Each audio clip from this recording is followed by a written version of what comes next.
시청자 여러분 안녕하십니까? 오늘 방송은 지난 방송에 이어 노지심이 장원주인 유태공의 딸이 억지 결혼을 막아주다가 시작된 도적들과의 사이에서 일어나는 스토리를 테마로 대화를 시작합니다. 그러나 한번 마음을 정하고 그대로 하지 못하면 탈이 나는 노지심이 아닌가. 그들의 만류의 지심은 딱 부러지는 말로 나는 그대들이 보시다시피 이미 출가하여 화상이 된 몸인데 어찌 도둑의 무리에 끼어들어 함께 살아갈 수가 있겠나 라고 말하면서 그들의 권유를 거절하며 산을 내려갈 것을 고집했습니다. 그러자 이충과 주통은 더 이상 그를 잡아둘 수 없다는 것을 알고 그를 잡아두려는 마음을 접으며 속셈들을 단념해버리고 말합니다. 형님께서 그토록 머물고 싶지 않으시다고 하니 이제 더 이상 어찌해볼 수가 없는 것 같소이다. 하지만 내려가시더라도 오늘 하루는 더 묵으시고 저희가 산을 내려가 형님께 노자로 쓸 것을 털어오면 그것을 가지고 내일 가시는 게 좋을 것 같습니다. 그들이 그렇게 말하며 하루를 더 붙들어 놓으려 하자 노지심도 그것까지 마다하는 것은 그들이 자기에게 지금까지 해준 것에 대한 예가 아니라고 생각하여 결국 그들의 말을 따르기로 합니다. 다음 날도 일찍부터 양과 돼지 등을 잡아 길을 떠나려는 노지심을 위로하는 잔치를 차리고 금과 은으로 만든 귀한 그릇들을 탁자 위에 올려 사용하며 한창 흥을 올리며 부어라 마셔라 하고 술판을 벌리고 있는데 졸개 하나가 달려와 알립니다. 산 아래 뭔가 좋은 재물들을 가득 실은 것 같은 술의 2대가 연하무명이나 되는 장정들이 호의를 하며 지나가고 있습니다. 졸개들에게 꽤 쓸만한 사냥감이 지나가고 있다는 말을 들은 이충과 주통은 기다렸다는 뜻이 산채를 지킬 졸개 몇 명만 남겨놓은 채 나머지 졸개들을 몰고 산채를 나서며 한창 술맛에 빠져들고 있는 노지심에게 말했습니다. 형님, 저희들 잠시 산 아래 마을로 내려가 형님 노자나 좀 마련해 올 테니까 여기서 천천히 한잔하면서 기다리십시오. 얼른 내려가 넉넉한 노자를 준비해 오겠습니다. 두 도적놈은 마치 어디에 맡겨놓은 물건을 찾으러 간다는 듯한 말투로 노지심에게 말했고 그들을 겉으로 보기에는 꽤 좋은 얼굴로 갔다 오라고 전송하는 듯 했지만 사실 지심의 본심은 달랐고 기분도 영 아니었다고 할 수 있었습니다. 가서 도적질을 해 자기의 노잣돈을 마련해 오겠다고 졸개들을 때려 몰고 나간 두 놈을 보내고 나서 노지심은 혼자 생각합니다. 이 두 놈이 너무 찌질하고 짠 놈들이구먼. 특히 저 이충이란 놈은 얼마 전 출연분녀에게 도망칠 때 쓰라고 챙겨줄 돈을 객출할 때 사지는 은자 10냥을 내놓았는데 겨우 2냥을 그것도 발발 떨며 내놓을 정도로 째째한 놈이었지. 여기 이 산채 안에 있는 것은 차치하고 지금 술상위에 이렇게 잔뜩 벌려놓은 금과 은으로 만든 그릇들을 놓고도 나에게 줄 노자 마련을 위해 산채를 나가 도적질을 해오겠다니 정말 쫄보 새끼 같은 놈들이로구먼. 이런 놈들과 무슨 사내다운 일을 같이 할 수 있겠나? 이렇게 생각한 노지심은 갑자기 기분이 상하고 술맛도 떨어져 술잔을 내려놓고 이 두 놈의 버르장머리들을 확실히 고쳐주고 사라져야겠다고 생각하며 술상 근처에서 서성이는 졸개들을 불러 앉혀 술을 먹이기 시작합니다. 술상 머리에 불려온 졸개들은 노지심이 손수 따라주는 술잔을 받고 좋아라 하면 넙죽넙죽 그 독한 술들을 생각 없이 받아 마십니다. 노지심은 산채를 지키기 위해 남아있던 졸개들을 모두 불러 술을 몇 잔씩 먹인 뒤 그들이 취할 때를 기다릴 것도 없이 술기운에 빠져들며 몽롱해지기 시작한 졸개 도둑놈들에게 무쇠 같은 주먹을 한 방씩 앵기자 다들 꼬꾸라지며 잠자듯 조용해집니다. 졸개들이 모두 나자빠져버리자 노지심은 산채 구석에 쌓아놓은 마대자루 하나를 가져와 탁자 위에 있는 금, 은 그릇과 식기들을 모조리 쓸어 담아 둘러매고 곁에 둔 개도를 허리에 차고 묵직해 보이는 선장을 끌며 그대로 산채를 빠져나갔습니다. 산채를 나선 노지심은 얼마 전 문제가 일어났던 장원에 가기 위해 걸어왔던 산길 쪽으로 걸어가 아래로 내려가려 했지만 올 때와는 달리 산세가 워낙 험해 편하게 내려갈 방도가 없을 것 같아 보였습니다. 그렇다고 산 앞쪽으로 내려가자니 도적질을 끝내고 돌아오는 놈들과 맞닥뜨리게 되어 일이 복잡해질 것 같다고 생각되자 노지심은 풀렁클이 우거져 푹신해 보이는 곳에서 뛰어내리기로 방향을 잡습니다. 그렇게 방향을 잡은 노지심은 풀이 우거진 곳에서 들고 온 마대자루와 개도 그리고 선장 등을 아래로 집어던진 후 자기도 아래쪽을 향하여 훌쩍 몸을 날렸고 아래로 떨어지듯 내려왔지만 다행히도 별다른 상처를 입지 않고 성공적으로 내려올 수 있었습니다. 순조롭게 아래로 내려온 지심은 먼저 아래쪽으로 내던져 이리저리 흩어져 있던 개도와 선장 그리고 금은 그릇들이 들어있는 마대 자루 등을 챙겨 들고 길을 찾아 뒤는 쳐다보지도 않고 앞으로 내달립니다.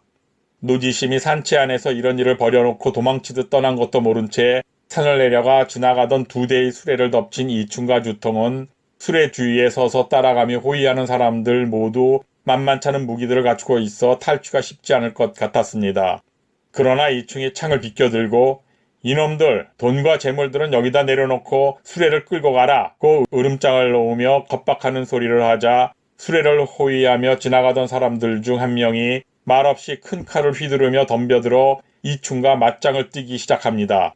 두 사람이 연함은 차례를 치고받으며 수차례 맞짱을 뜨듯 겨뤘으나 상대도 만만찮아 쉽게 승부가 나지 않았고 이대로 시간을 끌면 결국 좋을 것이 없을 것 같다고 판단한 주통이 실력보다는 쪽수로 내리눌러 버릴 작정을 합니다. 그리고 데려간 졸개들을 모두 모이게 한 뒤 그들을 한꺼번에 휘몰아 때로 밀어붙이며 덤벼들자 마침내 수레를 지키던 호위들도 견디지 못하고 몇몇은 창과 칼에 찔려 죽고 나머지는 걸음아 나살려라 하며 그대로 도망쳐버리고 맙니다. 호위하던 사람들이 모두 내빼버리고 나자 재물을 실었던 수레가 그대로 남겨져 노획물이 되는 건 당연한 일이었습니다.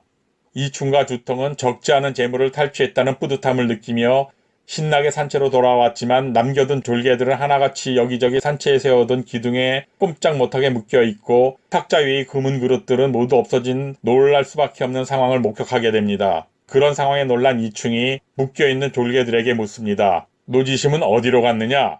주통이 여기저기 기둥에 묶여있던 졸개들을 풀어주며 빨리 말하라고 다그치자 그들은 벌벌 떨며 대답합니다. 앉아서 술을 마시고 있길래 이것저것 시중을 들어주고 있었는데 저희들을 모두 불러 모은 다음 억지로 술을 먹였습니다. 그리고 우리가 술기운이 돌기 시작하자 갑자기 그놈이 저희들에게 그 무쇠 같은 주먹을 휘둘러 정신없이 두들겨 맞아 정신을 잃었습니다. 그리고 깨어나 보니 이렇게 기둥에 묶여 있었고 그 노지심이란 땡중은 탁자 위의 금은 식기들을 마대자루에 쓸어 담고 있었지만 우리는 묶여있는 상태라 어찌할 방도가 없었습니다. 금은 식기를 자루에 몽땅 쓸어 담은 땡초는 자기가 가져왔던 궤도와 선장 등을 챙기더니 곧바로 산 뒤쪽으로 사라졌습니다. 주는 술을 조아라 얻어마시고 단 한 방씩 앵긴 주먹질에 골러가듯이 엎어져 버렸던 졸개들이었지만 마치 노지심이 엄청 심하게 폭행을 가해 어쩔 수 없이 묶이게 되었고 결국 이꼴이 될 수밖에 없었다고 뻥을 치며 대답합니다. 뭐라고? 그 화상놈이 이런 분탕질을 벌려놓고 도망을 갔다니 보통 나쁜 땡초가 아니었구나. 이 악질 화상 어디로 갔지? 가서 잡아 반쯤 죽여넣어야 속이 풀릴 것 같은데 이런 젠장 정말 미치겠구먼. 그래서 내가 시작부터 그 땡초가 마음에 들지 않는다고 한 거요. 주통이 불만이 꽉 찬 듯한 얼굴로 이충에게 들으라는 듯 노지심이 험담과 불만을 나타내며 나름 난처해하고 있는 이충을 충동질해 노지심이 도망간 쪽으로 가서 잡아오자며 잡아끌자 이충이 어쩔 수 없이 그를 따라갑니다. 졸개들이 노지심이 갔다고 알려준 산 뒤쪽으로 가보니 수풀이 무성하게 자란 곳 한쪽에 사람이 뒹군 듯한 자국이 보이자 주통이 이렇게 험하고 가파른 비탈길을 굴러내려간 것을 보니 그 화상이 보통 도둑이 아닌 진짜 도둑이었다고 말하며 다시 욕을 해댑니다. 주통 볼낯이 없어진 상황이 되어버린 이충도 할 수 없이 주통의 말에 맞장구를 쳐주며 함께 화를 내면서 어서 따라가 그 땡초 화상을 잡아다 한바탕 망신이라도 주자고 말했지만 지심에게 개패듯 얻어터진 경험이 있었던 주통은 그럴 생각까지는 없었습니다. 그 화상 우리가 대접해준 호의도 모른 채 귀한 물건을 싸두고 도망친 놈인데 지금 따라가 잡아본들 못하겠습니까? 그리고 도망친 지도 이미 상당한 시간이 흘러버렸고 또 우리가 재수 가져와 그 땡초를 따라잡아 한판 붙는다 쳐도 반드시 그 화상을 이긴다고 보장할 수도 없는 일 아니오. 반드시 우리가 그놈을 휘어잡을 수 있다는 보장도 없는 판에 만약 그 화상을 당해내지도 못하고 오히려 당하게 된다면 그때는 정말 험한 꼴을 당하게 될 것 아닙니까? 그러니 속이야 부글거리지만 그만 잊고 돌아가 우리 산채의 뒷날이나 기약하며 술이나 마시며 방금 마을에서 털어온 재물이나 분배에 몫을 나누고 속을 풀어버립시다. 오늘 털어온 재물의 양이 제법 많으니 형님과 제가 한 몫씩 가지고 저 졸개 애들도 한 몫을 내줘 지들이 알아서 나누도록 하면 다들 불평이 없을 것 같으니 그렇게 합시다 그려.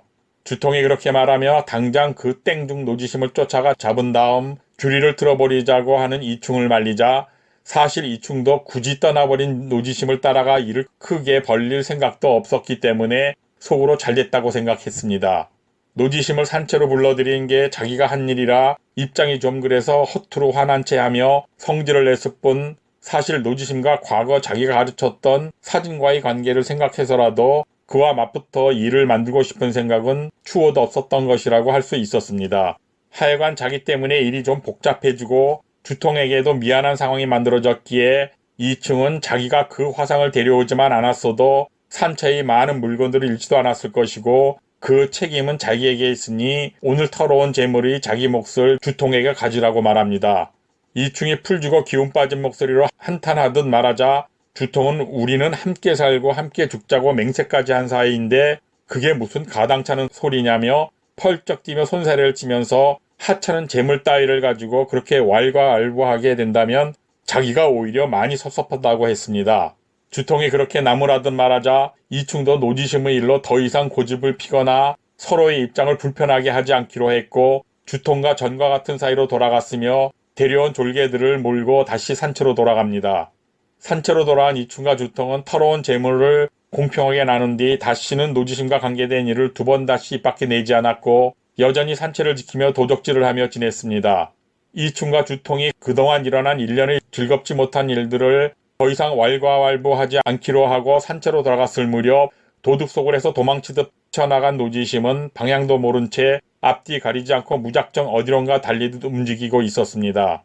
아침에 산채에서 나온 뒤에 이미 한낮이 지나가고 있었지만 벌써 60리가 넘는 거리를 달려온 탓에 허기가 져 더 이상 견딜 수 없는 지경에 이르자 겨우 걸음을 늦추며 사방을 돌아보았지만 마을 흔적이 전혀 없는 산골이었습니다. 노지심은 아침부터 지금까지 계속 뜀박질만 하며 술 한 잔 밥 한 술 얻어먹지 못하였으니 죽을 지경이라고 생각하며 어디로 가는 것이 좋을지 골똘히 생각합니다.